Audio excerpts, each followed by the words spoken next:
Butter my bread and call it toast. A shake-up football weekend in the MIL is in the books. Kamehameha Maui and Seabury Hall are still seeking perfection in MIL girls volleyball. Baldwin is the champion of girls bowling, while the Bears and Warriors are tied atop the boys bowling standings. The top runners in the MIL cross country continued their winning ways at Seabury Hall, with the state meet there just 3 weeks away. The air riflery state championships are in 2 weeks, and the UH football team continues to struggle. And I've got to catch my breath now. But busy weekend in sports, and I'm Rob, he's Jordan, and this is the Maui News Sports Report. And Jordan, it was a tale of two completely different football games.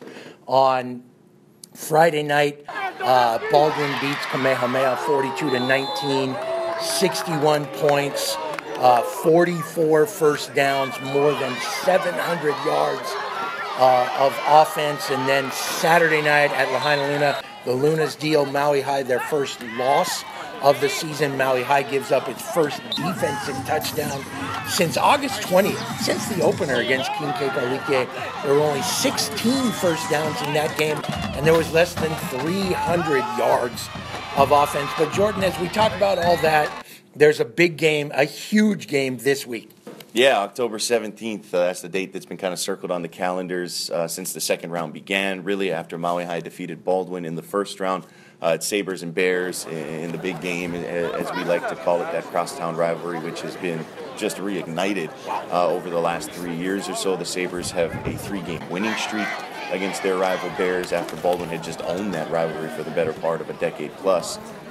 Second round title very much could be on the line come this Saturday. Baldwin needs a win more than likely to force a playoff game come Halloween weekend. The stakes don't get much higher than that. We've seen Maui High's defense be lights out at times. Still only allowed really 10 points against Lahaina Luna. They gave up Luna scored on a pick 6 as well. So this defense has been playing terrific, really shutouts in their last 2 games prior to this past weekend. So 10 points really in 3 games complete of work. It's going to be tough for that Baldwin offense, which seems to be clicking. They seem to be clicking going into that first round matchup as well. So we'll see where kind of the battles play out, because I think it's Baldwin's offense versus Maui High's defense. A lot of times they say defense wins championships. We're going to find out on Saturday. But with that rivalry being alive and well, I can't wait for that matchup. No doubt about it. 2 weeks left in the regular season. We know we're going to have an 8-man championship game. They have a tournament.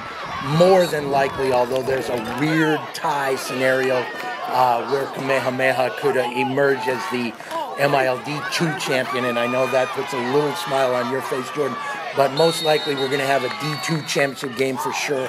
And the way things are going right now, Baldwin that offense is rolling, like you said. Maui High's defense is still stellar. They shut out this Bears juggernaut of an offense that first game, so you never know. But we are looking at a very real possibility of 3 championship football games in the MIL on Halloween weekend.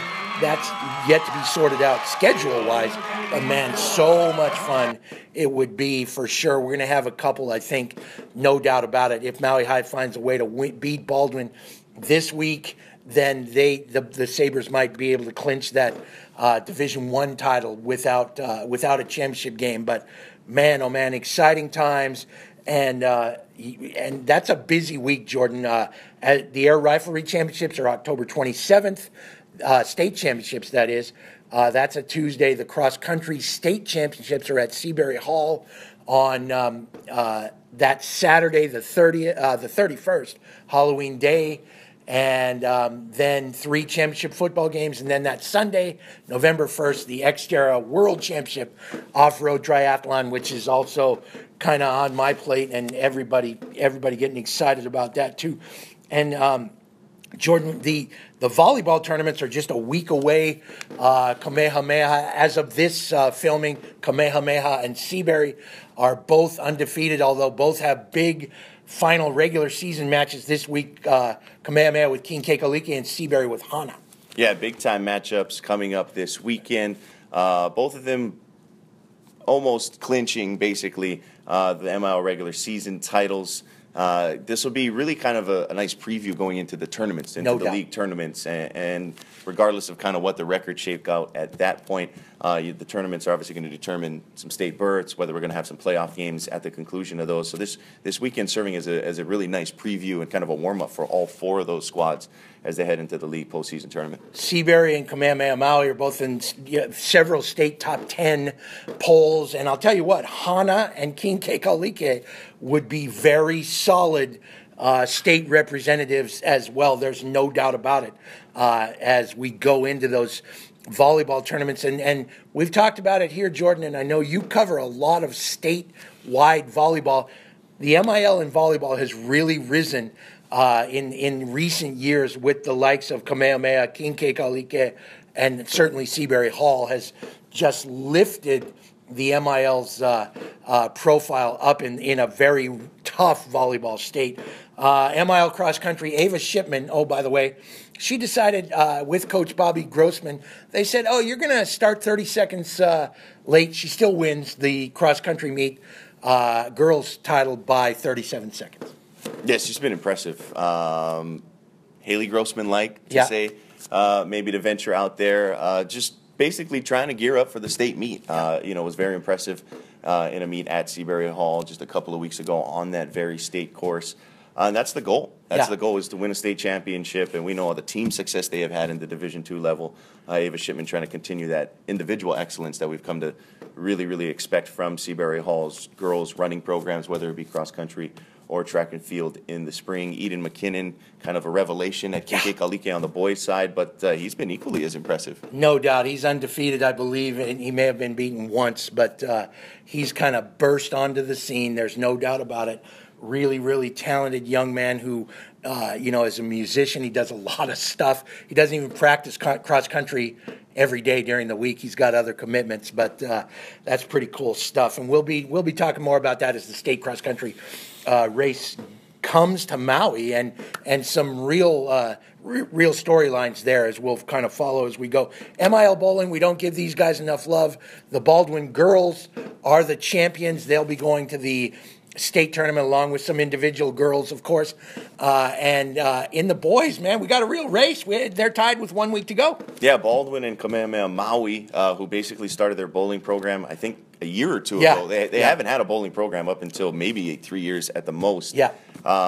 Pretty impressive for them. They are tied at 12-3. They don't play each other in 3-game matches this weekend. So as those two sort out, we'll see who is at the top of the standings or if we're going to need a little bit of a bowl off. And I'll tell you what, that's crucial because, you grab you're the MIL champion, your team goes to the state tournament, and then the other guys are left fighting for what individual spots are available. So that's huge. And in air riflery, a young man Jordan, Kamehameha's Jacob Julian wins the title at St. Anthony. They do the shooting back there right behind the old bakery, and it's kind of fun out there. The state riflery is going to be at Kamehameha Maui, and the Trojans, Amelia Imada, comes up with the girls' title. And I'll tell you, Molokai wasn't there. They're really good. Hana wasn't there. They're really good. So it's going to be very, very interesting. We've had about 3 or 4 different winners of riflery titles, so that's going to be fun stuff as we sort that out with the MIL championships and then the state championships, both of those at Kamehameha Maui. And Jordan, the UH football woes continue. Yeah, it's not good. Yeah, it's not really good. I watched the second half on Saturday night. There wasn't a whole lot to get excited about. Our guy Keelan Evaliko a little banged up as well. It was a rough one in a game that I think a lot of people thought UH could get and probably needed to get to springboard their season. They sit at 2-4. It's a bleak outlook. We'll hold some hope that they can right the ship at New Mexico this week, but another kind of uninspiring performance. We'll see if they can get things going. Yeah, it's rough. It seems like the Norm Chow era is winding down. Not that that's a revelation, but it's a little bit sad. It's hard to see very many more wins at this point, the way they're playing on that schedule, And we had some hopes with the look at the second half of that schedule at one point. But that's our report for this week, and send us your bobbleheads.